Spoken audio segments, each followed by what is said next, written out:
ওর পুরো নাম মোহাম্মদ ফারহানুল ইসলাম ভূঁইয়া। সে আমার একমাত্র ছিল। সে ঢাকা রেসিডেন্সিয়াল মডেল কলেজের বিজ্ঞান বিভাগের অত্যন্ত মেধাবী ছাত্র ছিল।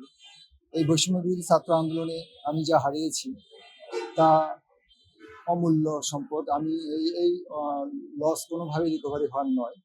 তো আমি তারপরেও সিটি কর্পোরেশনের মাননীয় প্রশাসক মহোদয় যে উদ্যোগটি নিয়েছেন তাকে স্মরণীয় করে রাখার জন্য এই রোডটা ওর নামে নামকরণ করেছেন।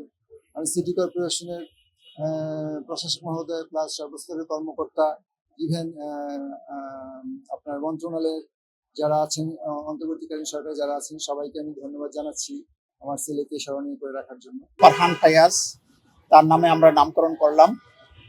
আপনারা জানেন যে এই জুলাই অভ্যুত্থানে 18ই জুলাই এই রেসিডেন্সিয়াল মডেল কলেজের ছাত্র, মেধাবী ছাত্র ফারহান ফায়াজ শাহাদত বরণ করেন এখানেই। এবং আমরা দক্ষিণ সিটি কর্পোরেশন থেকে সিদ্ধান্ত নিয়েছি আমাদের বোর্ড মিটিংয়ে যে আমরা এই সড়কটি ফারহান ফায়াজের নামে নামকরণ করব। সেই সিদ্ধান্ত মোতাবেক আমরা জিও জারি করেছি এবং আজকের আনুষ্ঠানিকভাবে সেই সড়কের নাম আমরা উদ্বোধন করলাম।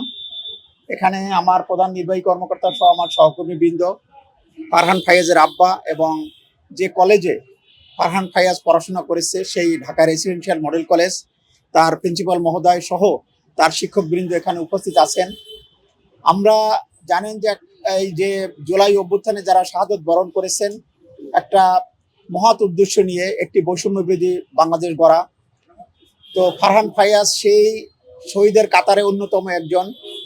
তো তিনি যে উদ্দেশ্যে এই শাহাদত নিজের জীবনকে উৎসর্গ করেছেন, আমরা মনে করি যে তার সেই স্বপ্ন, তার যে সেই উদ্দেশ্য যে একটি বৈষম্যহীন একটি সমাজ গড়া, বাংলাদেশকে উন্নত বাংলাদেশে নিয়ে যাওয়া, সেটি যতক্ষণ পর্যন্ত প্রতিষ্ঠিত না হবে, আমরা মনে করি যে ফারহান ফায়াজের স্বপ্ন যতক্ষণে বাস্তবায়ন না করা হবে, না প্রতিষ্ঠিত না হবে, ততক্ষণ পর্যন্ত আমাদেরকে আমাদের প্রচেষ্টা চালিয়ে যেতে হবে এবং আমরা সদা তৎপর থাকবো।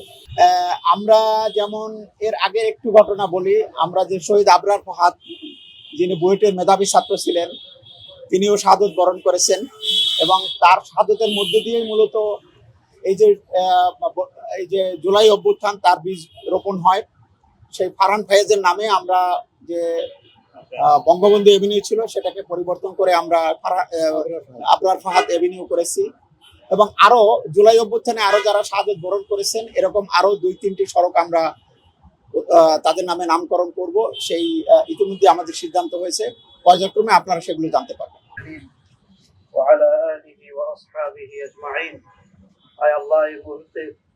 আমরা যেখানে দাঁড়িয়ে আপনার কাছে হাত তুলেছি মাওলা, এইখানেই গত 18ই জুলাই 2024 আল্লাহ ফারহান ফায়াজ এখানে শহীদি মৃত্যুবরণ করেন।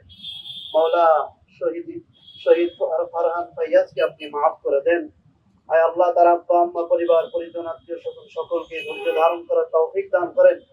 রব্বুল আলামিন, বাংলার এই দামাল ছেলেরা যেভাবে নিজেদের জীবন উৎসর্গ করে দিয়ে বাংলাদেশকে এক নতুন স্বাধীনতা দিয়েছে, মাওলা এই স্বাধীনতাকে অক্ষুণ্ণ রাখেন। রব্বুল আলামিন, যে উদ্দেশ্য নিয়ে আমাদের এই আন্দোলনে অনেকেই শহীদ হয়েছেন, আল্লাহ সেই উদ্দেশ্যকে আপনি সফল করেন। যারা এই আন্দোলনের মধ্যে আল্লাহ দুনিয়া ছেড়ে চলে গিয়েছেন, শহীদ মৃত্যুবরণ করেছেন, আয় আল্লাহ আপনি সকলকে মাফ করে দিয়ে জান্নাতুল ফেরদাউসের অধিবাসী বলে কবুল করে নেন।